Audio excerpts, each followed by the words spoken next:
Alrighty, guys. Good morning, good afternoon, or good evening. My name is Eli Duran, and today we are going to be talking about my exclusive fitness program for those with muscular dystrophy or any type of condition that we can help strengthen them, overall better their health, and that they can be more independent on their own. Now, we're trying to make this as fun as possible because sometimes it can be a little difficult when it comes to working out, and that's where I come in. Meet one of my clients. His name is Emmanuel. Emmanuel is an 18-year-old 12th grader with a condition called muscular dystrophy.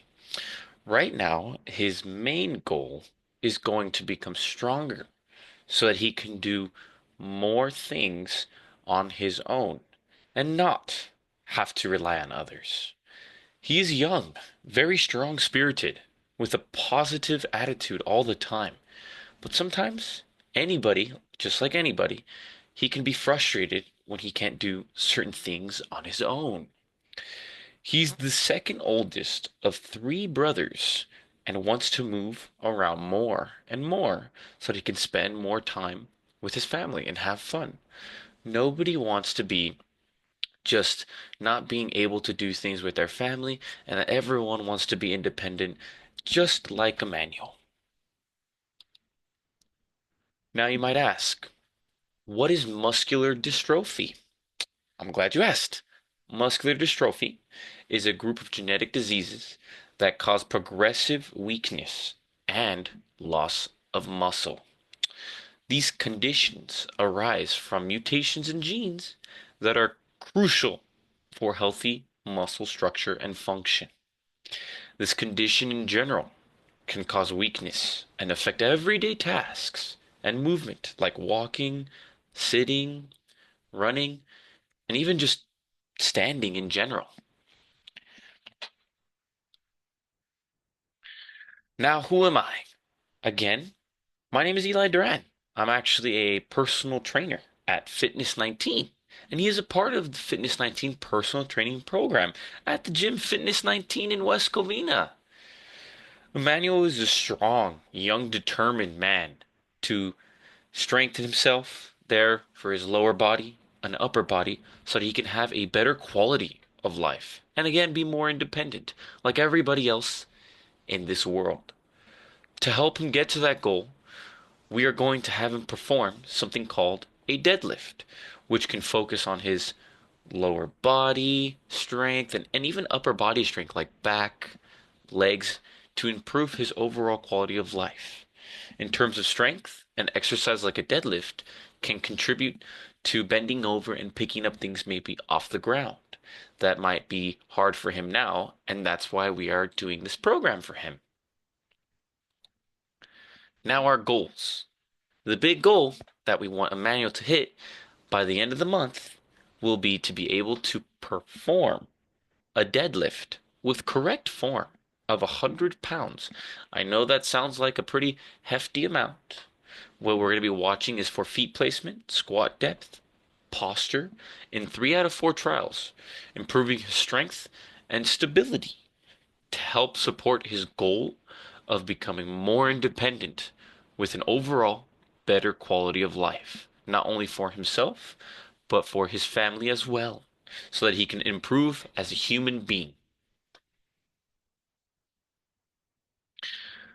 Now, the assessment. Emmanuel has gone through a series of assessments which include feet positioning when it comes to a deadlift, hip hinge when it comes to a deadlift, basically focusing on hips and back are straight. We don't want any arches or overbends, making sure that again his feet are about shoulder width apart, just so that we can have proper form. Control. Control is a very big thing when it comes to deadlifting and overall balance strength. We don't want them to come up so fast or so slow down. There's a just amount, a perfect amount that we're going to be watching for. Squat depth. When performing a deadlift, we also want to perform a safe depth so that he doesn't hurt himself and that so we can get the max amount of torque and energy from his legs, back, and upper back. Now, with that being said, when all that's being performed, we want a straight stance to the upright position. That's going to include a series of leg pressing and etc. We went through 3 of the 4 trials, and he succeeded on the third trial in all movements. Now, the first trial, his hips may not have been the best. We wanted to work on his back as well because we don't want him to hurt himself as well. We also wanted to go over some speed because he was going a little bit fast on his first trial. On the second trial, his feet position went a little bit too wide now because he would overthink a little bit on whether his feet were in the proper position. And his straight stance, he was a little curved towards the end of the repetition, which signifies that we don't want to overdo it so that we perform injury. We don't want that at all. But his third trial, he did very well on.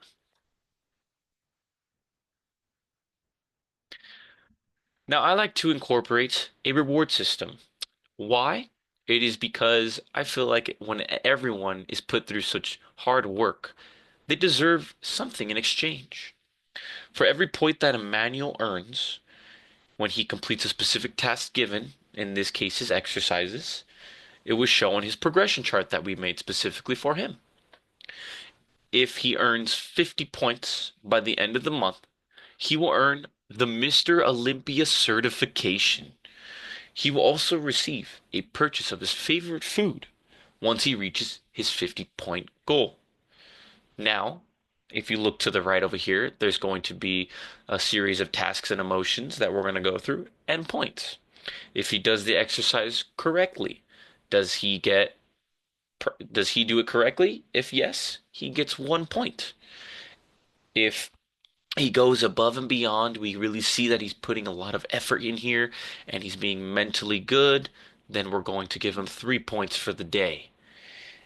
Another thing would be if he keeps his composure during those hard times. Again, it's going to be a little bit difficult at first as well. If he keeps his composure, bang, he gets 2 points. If he's listening to specifically me when directed, giving him a little bit of cues, then he gets a point. And arguably the most important on this thing is the bottom, which shows up. As long as you show up, that's a big win, and you get 1 point. Now, the activities and the actual workouts we would go through. I always have my clients, especially Emmanuel, we want to warm up. So he has a little bit weakness in the legs, so sometimes we do bike. First, we would do the bike warm up on the legs and hips for about 5 minutes to really get him moving and blood flow. Then from there, if he can stand on his own and he's strong enough to, we would do a lot of sit and stands from a box with about 10 repetitions for 2 sets. Again, to really get his legs strengthened and working out. Now, the first major movement we would be doing is called a kettlebell deadlift. What is that? I'll go into it in a little bit here. Emmanuel, my client, would put himself in a deadlift position, but we would try very small weight to lift the kettlebell, right? We don't want to overdo it. We don't want any injury. We want to progressively make him stronger. I would put him in a standard position about shoulder width apart and see if he can do it starting with 10 pounds about. If he fails, we can always switch to a different thing like TRX assisted squat to start. The second major movement would be called a leg press, which can be supported by me. Emmanuel would be in a standard leg press position, again, about shoulder width apart, and he would do the pressing motion, which would mimic the bottom end of the barbell deadlift so that he can strengthen his lower body, which is going to be, again, the pressing motion. These are the exercises that we would go through together. Form is very important here, so watch closely. As you can see, everything is very linear. We want to focus on keeping that face up and being straight as possible here. Sit. Now for this one, this is going to be your standard leg press. We really focus on the upright position here. We notice that he's putting a lot of power on his legs. Now, if he's not that strong, we can always lower the weight, or if he gets stronger, we can up the weight.